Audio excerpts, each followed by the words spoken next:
കഴിഞ്ഞ ദിവസത്തെ കളി കഴിഞ്ഞതിന് ശേഷം ഒത്തിരി സ്ഥലത്ത് കണ്ടു. എന്തിനാണ് ശിവൻ ദുബെയ്ക്ക് ലാസ്റ്റ് ഓവർ കൊടുത്തത്, അല്ലെങ്കിൽ ശിവൻ ദുബെ എന്ത് മോശമായിട്ടാണ് എറിഞ്ഞത്, ലാസ്റ്റ് വന്ന ആർച്ചർ 3 സിക്സൊക്കെ അടിച്ചല്ലോ എന്നൊക്കെ. ശരിക്കും എനിക്ക് തോന്നിയെന്ന് വെച്ച് കഴിഞ്ഞാൽ, എനിക്കും ആദ്യം ശിവൻ ദുബെ ബോൾ ചെയ്യാൻ വന്നപ്പം നിങ്ങൾ പറഞ്ഞ പോലെ തന്നെ ഒരു നെറ്റി ചൊളിച്ചൊരവസ്ഥ ഉണ്ടായത്.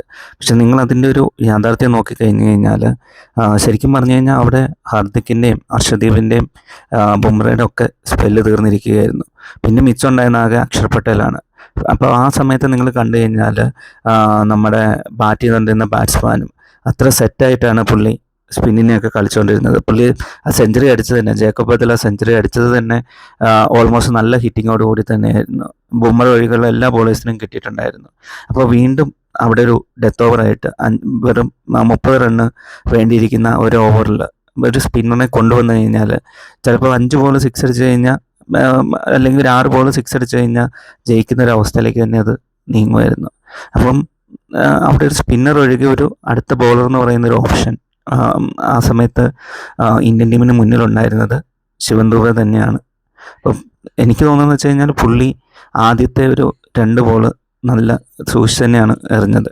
അതിൽ ഏറ്റവും വഴിത്തിരിവായത് ജേക്കബ് ബദലിൻ്റെ റണ്ണൗട്ട് തന്നെയാണെന്ന് പറയേണ്ടിയിരിക്കുന്നു.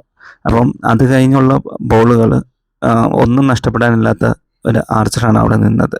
അപ്പം ഹിറ്റ് ചെയ്യുവാണെങ്കിലും ഹിറ്റ് ചെയ്യട്ടെ, അതിൻ്റെ മുകളിൽ ഒരു എക്സ്ട്രാ റണ്ണോ അല്ലെങ്കിൽ ഒരു നോ ബോൾ ഫ്രീ ഹിറ്റും കൂടെ വരുന്നതിനേക്കാളും നല്ലത് കുറച്ച് റണ്ണ് അവർ എടുക്കുവാണെങ്കിൽ പോലും, ടാർഗറ്റിന് മുകളിൽ വരത്തില്ലാത്ത റണ്ണ് എടുക്കുവാണെങ്കിൽ പോലും വെറുതെ ഓവർ എറിഞ്ഞു തീർക്കുവാണെങ്കിൽ അത്രയും നല്ലതെന്നുള്ള രീതിയിലാണ് പുള്ളി ബോൾ ചെയ്യുന്നതാണ് എനിക്ക് തോന്നുന്നത്.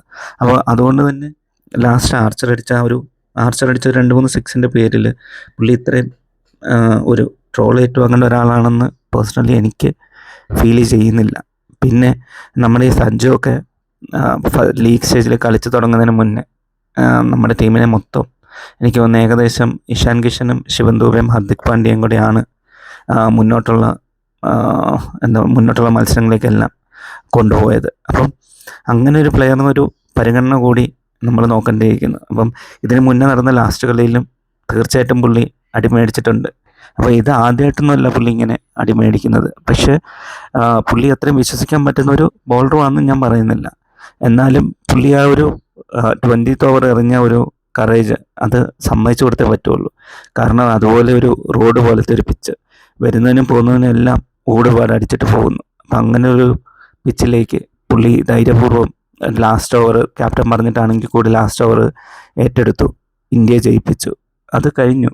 അതിപ്പം പുള്ളി എങ്ങനെ എറിഞ്ഞു, എന്തുകൊണ്ടങ്ങനെ സിക്സറുകൾ വന്നു എന്നുള്ളതിൽ അർത്ഥമില്ലെന്നാണ് എനിക്ക് പേഴ്സണലി തോന്നുന്നത്.